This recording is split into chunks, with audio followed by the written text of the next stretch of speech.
Sir నమస్కారం sir.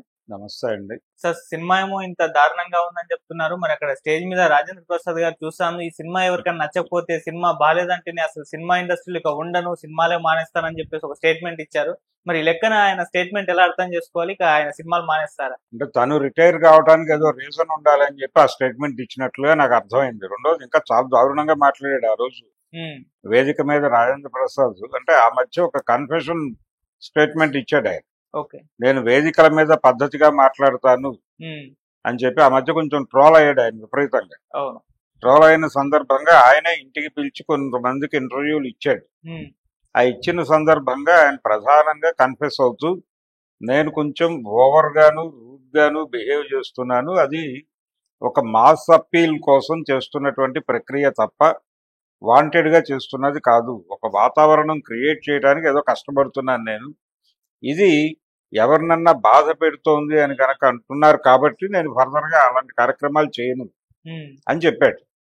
కానీ mass జాతర అనే టైటిల్ మైకు ఈ రెండు ఆయన్ని మళ్ళీ ఒక్కసారి పాత రాజేంద్ర ప్రసాద్ ఆవహించే పరిస్థితికి తీసుకెళ్ళినాయి. తీసుకెళ్ళటం వలన ఆయన ఏం చేశాడంటే, ఒకటేమో ఈ సినిమా ఫ్లాప్ అయితే నేను సినిమాల నుంచి నిష్క్రమిస్తాననేది ఒక ఓవర్ స్టేట్మెంట్ ఇచ్చాడు.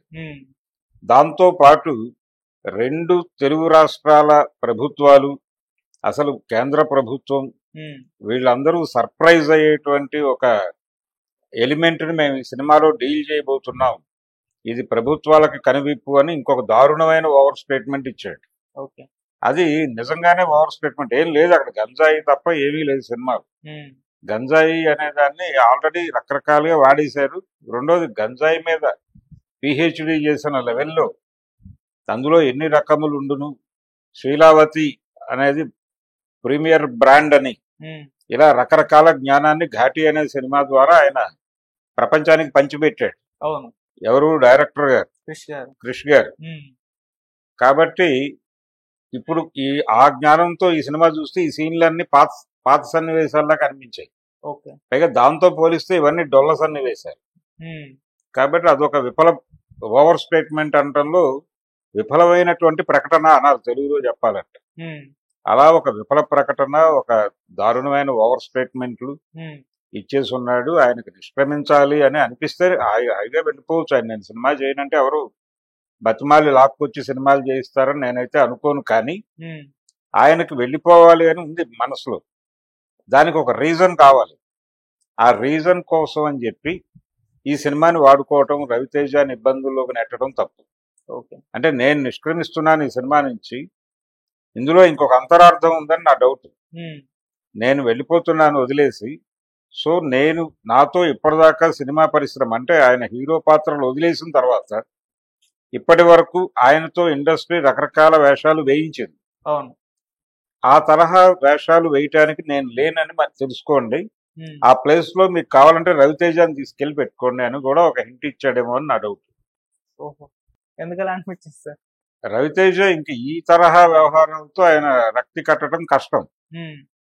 కాబట్టి ఆయనకి వాల్తేరు వీరయ్య లాంటి సినిమాలే బెటర్.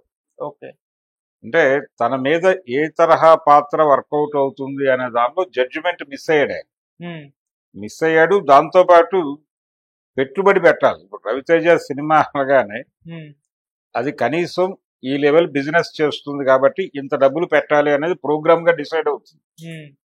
డిసైడ్ అయిన తర్వాత ఏ ఎలిమెంట్ చెప్పాలి అనేది అది డిసైడ్ చేస్తుంది. అంటే ఈ కథని ఈ క్యారెక్టర్ తో చేయొచ్చు అనేది ఉండదు ఇక. అందుకని ఆయన ప్రతిసారి డిసప్పాయింట్ చేయటం అంటే అన్ని కోట్ల నష్టాన్ని భరించడానికి ప్రపంచం సిద్ధం అవటం. దానికంటే కూడా ఆయన ఒక ప్రాజెక్ట్ లో ఇన్వాల్వ్ అయిపోతే ఆ గోల్ లో భాగం అయిపోతాడు.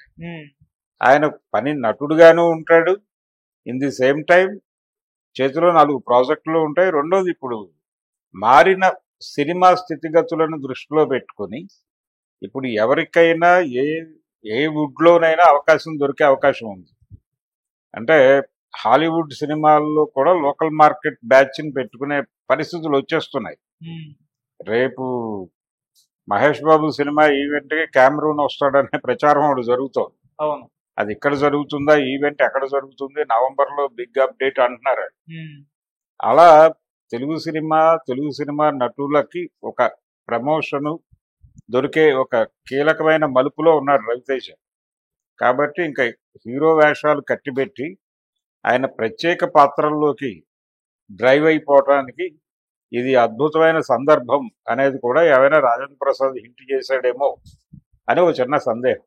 Okay sir, thank you so much. Thank you.